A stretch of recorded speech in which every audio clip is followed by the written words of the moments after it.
GSI Channel, cerdaskan akal, iman, dan amal. Bismillahirrahmanirrahim. Assalamualaikum warahmatullahi wabarakatuh. Salam sahabat GSI Channel yang mulia. Kita sekarang mau bahas sumpah keempat. Ingin mulia di akhirat dengan menghafal Al-Quran. Mulia itu adalah kedudukan yang tinggi. Mulia itu dihormati. Mulia itu di atas. Mulia itu berkuasa. Mulia itu kaya. Mulia itu berpengaruh. Mulia itu baik. Mulia itu soleh. Mulia itu bermanfaat. Kita bisa definisikan banyak manfaat yang mencakup perkataan mulia tadi.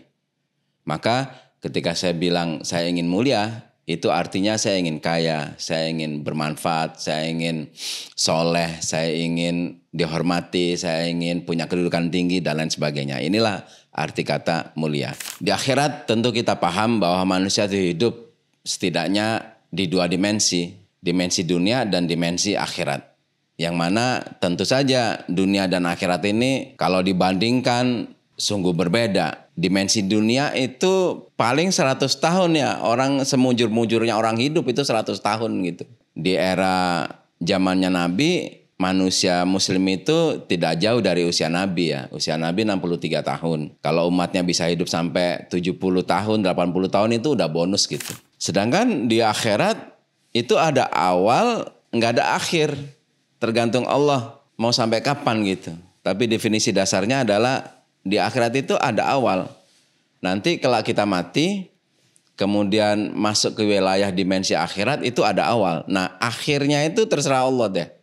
Ya bisa selamanya, bisa sepanjang Allah mengendaki gitu. Artinya jauh lebih lama. Makanya Allah berfirman, "Wastajilunaka bil adzab wa la yukhlifallahu wa'dah wa inna yawman 'inda rabbika ka'alfi sanatin mimma ta'uddun." Ini firman Allah yang menceritakan bahwa di akhirat itu 1000 tahun. Sedangkan kalau di dunia itu 1 hari. 1 hari di dunia sama dengan 1000 tahun di akhirat. Nah ini perbandingannya sangat jauh. Maka ketika saya ingin mulia di akhirat, itu kayaknya prioritasnya lebih tinggi daripada ingin mulia di dunia. Walaupun kita harus punya target mulia di dunia dan mulia di akhirat. Ingin mulia di akhirat dengan menghafal Al-Quran. Nah kata menghafal ini tentu tidak boleh dimaknai dengan hanya menghafal. Seperti kritikan para psikolog barat yang tidak suka pelajaran hanya elemennya menghafal. Tentu kita orang muslim dewasa pintar ketika membaca kata menghafal di sumpah ini, kita nggak boleh ngomong oh cuma ngafal. Ya enggak dong. Karena konsekuensi kita berinteraksi dengan Al-Quran itu bertingkat. Ya meyakini, ya membaca, ya menghafal, ya memikirkan, ya mengamalkan, ya menyebarkan. Maka ketika saya ungkapkan kita ingin mulia di akhirat dengan menghafal Al-Quran itu tentu maksudnya bukan cuma menghafal. Ya tentu dengan baca yang benar. Ya tentu dengan menghafal dan kelanjutan dari konsekuensi hafalan. Yaitu memikirkan dan mengamalkan. Ini maksudnya ya. Jadi bukan hanya menghafal saja. Kenapa saya pakai kata menghafal?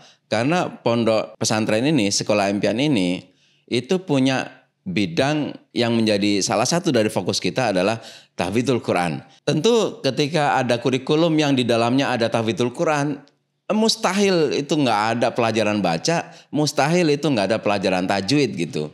Mustahil nggak ada pelajaran tadabbur, tafakur.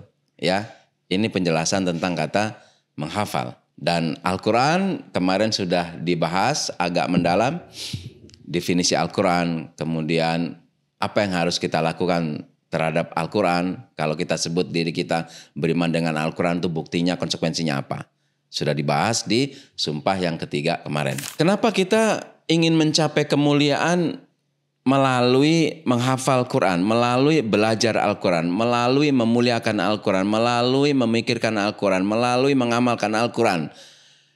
Itu diperintahkan oleh Allah di Al-Anbiya ayat 10.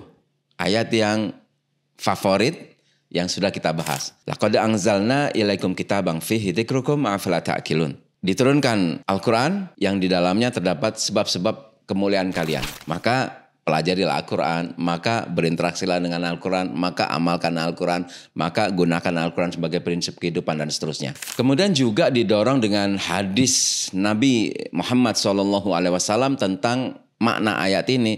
Innallaha yarfa'u bihadzal kitabi aqwaman wa yada'u bihi akharin. Allah akan menaikkan derajat suatu kaum yang kaum itu memuliakan Al-Quran, dan sebaliknya Allah akan merendahkan derajat suatu kaum yang kaum itu tidak memuliakan Al-Quran. Dan kemudian kita mesti mencari ayat-ayat yang terkoneksi dan terkorelasi lainnya agar semakin besar semangat kita, agar semakin besar energi yang kita keluarkan untuk meraih kemuliaan ini. Kita gunakan 3 hadis. Ini hadis yang kami populerkan di Sekolah Impian untuk memotivasi santri agar punya daya juang yang besar terhadap Al-Quran. Yang pertama, Iqra' wartaqi kama turatil fid dunya fa inna manzilataka inda akhirin ayatin takra'uha.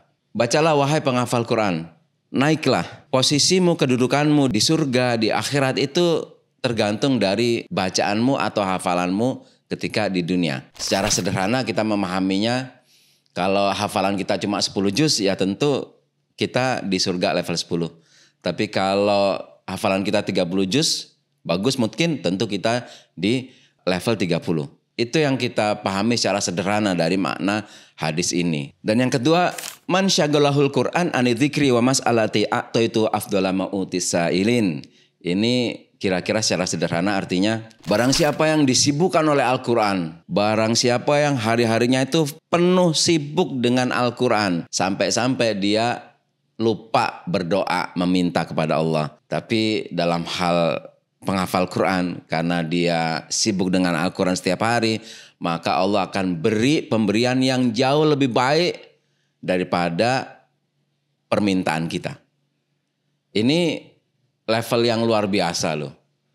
Para penghafal Quran itu andai kata nih dia nggak usah berdoa, itu secara syariat diizinkan karena ada dalilnya, ada hadisnya ya. Tapi kita nggak akan begitu gitu. Doa itu seberapa lamanya sih gitu, dan butuh berapa detik dan menit sih gitu, sehingga kita pasti lakukan. Namun andai kata kita sepakat, wis kita sibukkan diri dengan Al-Quran saja. Pagi Quran, siang Quran, sore Quran, malam Quran, sepanjang malam, sepanjang hari kita sibuk dengan Al-Quran, itu tak mengapa. Karena ada ulama yang mengajarkan Al-Quran itu dianggap sebagai kalimat dan doa yang terbaik. Sehingga ketika orang tidak berdoa tapi dia membaca Al-Quran, para ulama banyak mengartikan ya sudah itu cukup sebagai doa. Dan yang ketiga, hadis Nabi SAW, man qara al-Qur'ana fastadhara syufi'a fi asaratin min ahli baitihi qad wajabat lahumun nar. Kira-kira artinya secara sederhana, barang siapa membaca Al-Quran, menghafal Al-Quran, belajar Al-Quran, dan menjaga pengamalannya, dan menjaga penghafalannya, maka ia diberi hak untuk membebaskan keluarganya, padahal keluarganya itu sudah ditetapkan Allah untuk masuk neraka. Menurut beberapa ulama hadis, hadis ini memang dhaif. Tetapi maknanya itu ada kesesuaian dengan ayat-ayat Al-Quran. Sehingga jumhur ulama yang saya pelajari, yang saya pernah pelajari mengatakan bahwa hadis ini walaupun dhaif tapi diperkenankan untuk jadi penyemangat atau fadhailul amal. Maka berdasarkan hadis ini saya memberikan semangat kepada santri Sekolah Impian, parent Sekolah Impian, dengan saya mengatakan sebaik-baik investasi itu adalah anak yang menghafal Quran. Ini kalau disamakan dengan asuransi, ini asuransi dunia akhirat. Masya Allah, tidak ada asuransi terbaik selain syafaat. Kalau asuransi bikin kita sehat, asuransi biasa bikin kita sehat, mungkin asuransi harta bisa menjaga kekayaan kita, tetapi kalau asuransi kita adalah anak yang menghafal Quran, Masya Allah, kita bisa ditolong. Kalau naudzubillahi min dzalik, kita bisa masuk neraka. Anak kita, asuransi terbaik ini insya Allah bisa menyelamatkan kita. Itulah makna dari sumpah keempat, ingin mulia di akhirat dengan menghafal Al-Quran. Demikian, wassalamualaikum warahmatullahi wabarakatuh.